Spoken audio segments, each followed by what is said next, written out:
Back with more best of 2024, and this category is going to be best audiobooks I listened to in 2024. Now, I love audiobooks. I am an audiobook girly to my core, so I listen to a lot of them, and these are my favorites. And when I say favorites, I mean like the narration was on point, the story was on point, the plot was delivered really successfully. Like, I just enjoyed top to bottom everything about these audiobooks. First and foremost, Listen for the Lie by Amy Tintera, which I was effectively bullied into listening to over reading. No, but seriously, I had posted that I was going to read this on my Kindle, and I got hundreds of comments being like, no, you have to listen to this. And they were right, and I'm glad that I listened because this audiobook was so fantastic. At the center of the story, our main character is a woman who is widely believed to have murdered her best friend. They were at a wedding one night, they went into the woods, she came out, the best friend was found dead. But she had no motive, no reason to kill her. She loved her best friend. And she also completely blacked out that part of her memory, so she doesn't even remember what happened, like what led up to it, what happened in the woods. Now, years later, the case is still unsolved. She was never tried or convicted for this because there just was no evidence. She's moved away, but it's her grandmother's 80th birthday, so grandma's like, please come back home and be with me. And then Grammy, who's like cute but a little meddlesome, is like, hey, also, now that you're here, there's this podcaster and he wants to talk to you. He's doing a whole season on your best friend's murder, and I think that he can help you figure out what happened. So she agrees. She agrees to work with the podcaster because no matter what, she wants to find out what happened to her best friend, even if she turns out to be the one that killed her.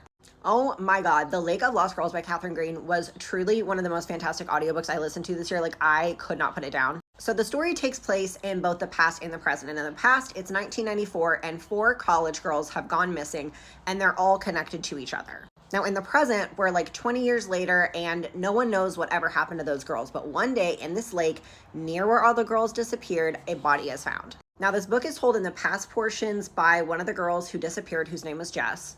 And the present portions are told by her sister Lindsay, who was only 6 years old when Jess disappeared. So for the last 24 years, neither Lindsay or her family has ever known what happened to Jess or the 3 other girls that disappeared.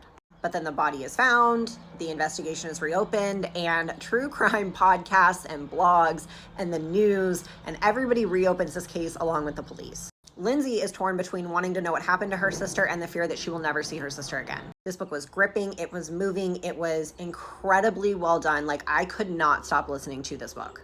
And finally, Society of Lies by Lauren Ling Brown, which was just captivating. The story is about 2 sisters, and it starts at the graduation of the younger sister. So younger sister Naomi is about to graduate from Princeton, where older sister Maya has already graduated from.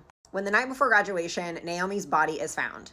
She has passed away. Now, the police think it was either an accident or that Naomi intentionally ended things. But Maya knows that that could not be the case, and she is determined to find out what happened to her sister. This book switches back and forth between like the past, so Maya's time when she was at Princeton, when she became part of a secret society, when all of these things happened, and then Naomi leading up to her death. I absolutely love this book. The author is an auto buy for me from now until forever. I absolutely just cannot say enough good things about Society of Lies.